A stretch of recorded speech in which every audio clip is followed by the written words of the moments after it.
ज्याप्रमाणे तुमची रास किंवा तुमचा मूल्यांक तुमचा स्वभाव सांगतो, त्याचप्रमाणे तुमच्या नावाचं पहिलं अक्षरही तुमचा स्वभाव कसा असेल याबद्दल माहिती देतं।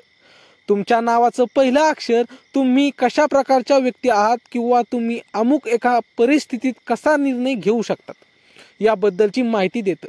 आज आपण इंग्रजी डी किंवा द अक्षरापासून सुरू होणाऱ्या नावाच्या व्यक्ती कशा असतात ते पाहणार आहोत। असे म्हणतात की ज्या लोकांचे नाव डी किंवा द ने सुरू होते ते खूप मेहनती असतात। या मेहनतीच्या जोरावर आपण आपले उद्दिष्ट साध्य करतो।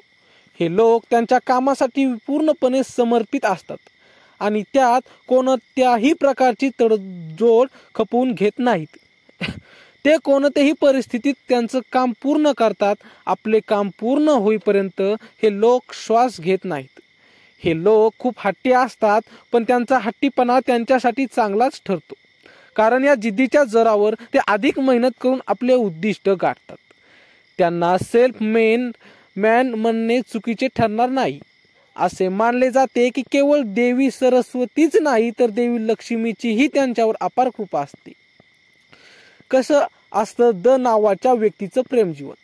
या व्यक्ती त्यांच्या कामात तसेच त्यांच्या जीवनात कोणाचाही हस्तक्षेप खपवून घेत नाहीत। तसेच त्यांना त्यांच्या यशाचे श्रेय कोणालाही द्यायला आवडत नाही। त्यांना त्यांच्या कामात कोणाचीही मदत घेणे आवडत नाही। डी नावाच्या लोकांच्या जीवनात प्रेम आणि कौटुंबिक संबंधाचे महत्त्व खूप जास्त आहे। त्यांच्यामुळे त्यांच्यात प्रेमासोबतच खूप मत्सरही असतो। त्यांच्या या सवयीमुळे अनेक वेळा ते विक्षिप्त मानले जातात। हे लोक त्यांच्या खऱ्या प्रेम जीवनाबद्दल खूप गंभीर असतात। कसा असतो द नावाच्या व्यक्तीचा स्वभाव? डी पण असू शकतो। डी किंवा द या नावाचे लोक अधिक गंभीर स्वभावाचे मानले जातात। आपण वर म्हटल्याप्रमाणे हे लोक खूप हुशार असतात। त्यांच्याकडे ज्ञानाचे भांडार असतं।